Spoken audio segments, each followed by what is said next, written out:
Puasa di bulan Ramadan, apa sih hebatnya? Pernah kepikiran kenapa kita puasa di bulan Ramadan? Bukan cuma soal nggak makan dan minum teman-teman. Lebih dari itu loh. Ramadan itu kayak latihan spiritual. Kesempatan buat ningkatin iman dan deketin diri sama Allah SWT.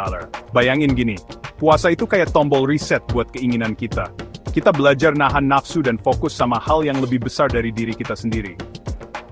Pas puasa, kita jadi lebih ngehargain nikmat yang kita punya, dan lebih ngerasain gimana susahnya orang yang kurang beruntung.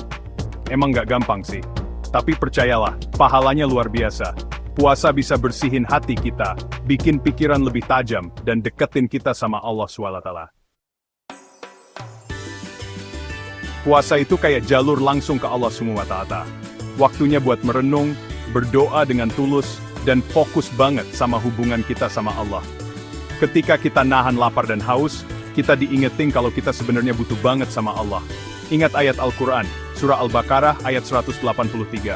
Hai orang-orang yang beriman, diwajibkan atas kamu berpuasa, sebagaimana diwajibkan atas orang-orang sebelum kamu agar kamu bertakwa.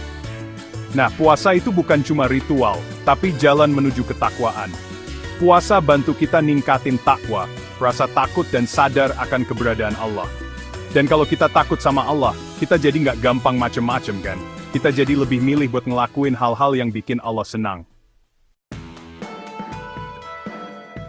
Oke, sekarang kita bahas yang nyata. Gimana sih puasa bisa bantu kita sehari-hari? Bayangin gini, biasanya kamu ngemil terus, tapi pas Ramadan, kamu tahan godaan itu. Kamu jadi sadar kalau kamu lebih kuat dari yang kamu kira. Atau mungkin kamu orangnya cepet marah. Puasa ngajarin kamu sabar, teman. Pas lagi lapar dan haus, emang gampang banget kebawa emosi. Tapi kalau kamu bisa tetap tenang, kamu udah menang loh. Puasa juga bikin kita lebih bersyukur.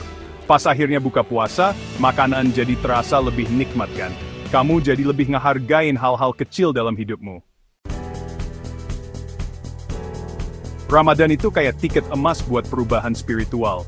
Kesempatan buat refresh hidup kita dan jadi pribadi yang lebih baik. Jadi, yuk kita gunain bulan ini sebaik-baiknya. Ayo kita usahain sholat tepat waktu, baca Al-Quran lebih sering, dan perbanyak amal baik. Kita ubah kebiasaan buruk jadi kebiasaan baik. Ramadan itu waktunya berubah, waktunya berkembang, waktunya deketin diri sama Allah SWT. Jadi tunggu apa lagi? Ramadan udah manggil, yuk kita sambut dengan hati yang terbuka dan siap berubah. Waktunya upgrade iman kita.